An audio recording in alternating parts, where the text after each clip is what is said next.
There are two engine-driven generators.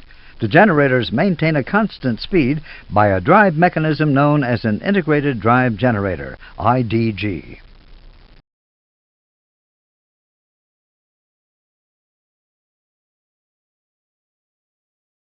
Each generator supplies alternating current, AC, to its own bus. Each bus supplies its own transformer rectifier, TR. AC bus 1 to TR1, AC bus 2 to TR2. The TRs convert alternating current into direct current, DC, to supply their associated DC buses, DC1 and DC2. DC bus 1 then feeds the DC battery bus, labeled DC BAT. The DC battery bus can charge the batteries or receive power from the batteries as required.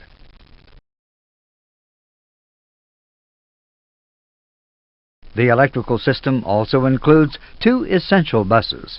The first one is the AC essential bus, fed by AC bus 1, and the second one is the DC essential bus, fed by the DC battery bus.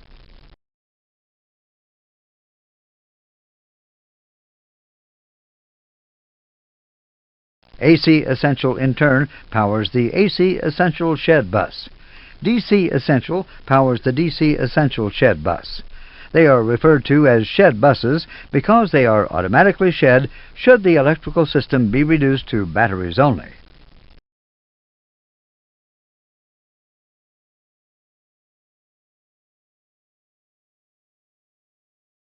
This is the basic electrical system.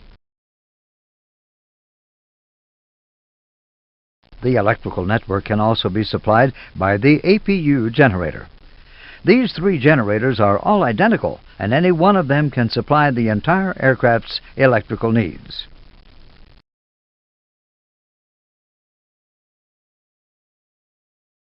On the ground, the aircraft can be supplied by an external power source. The shed buses are not shown here simply to save space.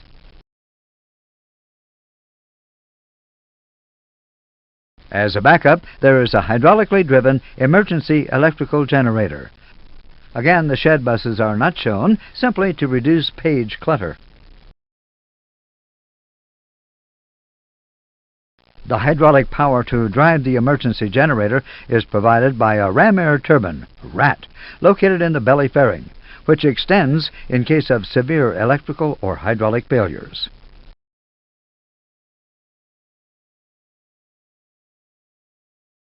The electrical system is also fitted with an essential transformer rectifier.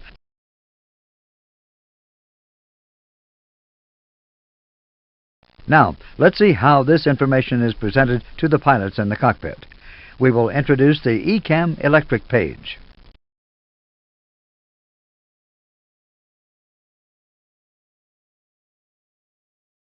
You can see that all the components we have talked about are displayed on the ECAM page.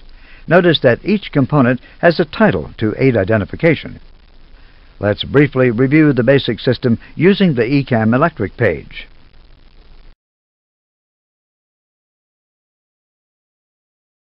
Generator 1 and Generator 2 supplying AC Bus 1 and AC Bus 2. TR1 and TR2 supplying DC Bus 1 and DC Bus 2.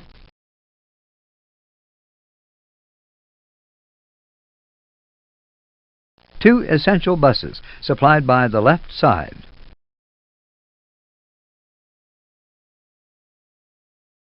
The DC battery bus and two batteries.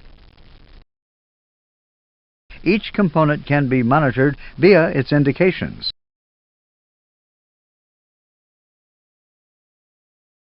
These indications are voltage,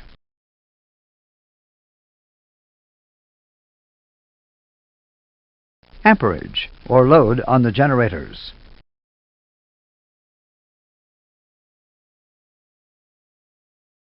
frequency,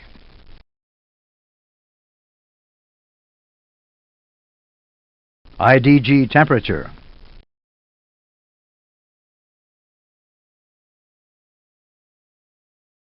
You can also notice that the different connections are displayed via green lines.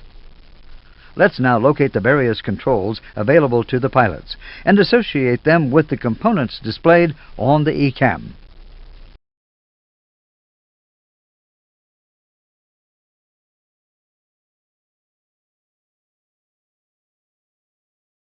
The electric panel is located on the overhead panel.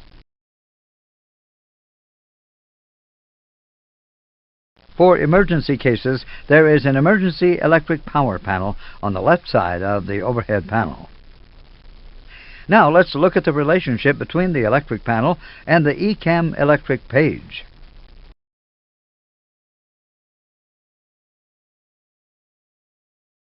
The battery voltage can be monitored either on the overhead panel or the ECAM page.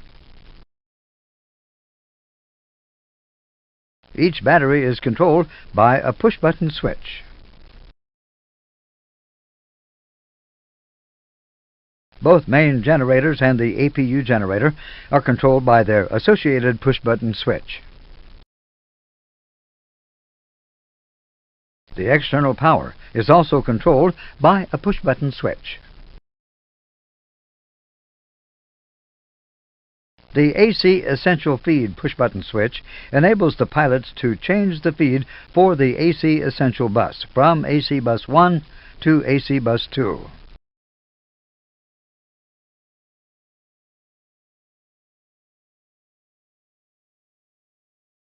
The bus tie push-button switch allows the crew to isolate one side of the electrical system from the other.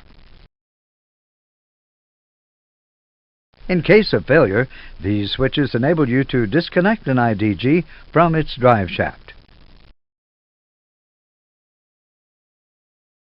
The controls and indications on the emergency electric power panel will be covered in the abnormal operation modules.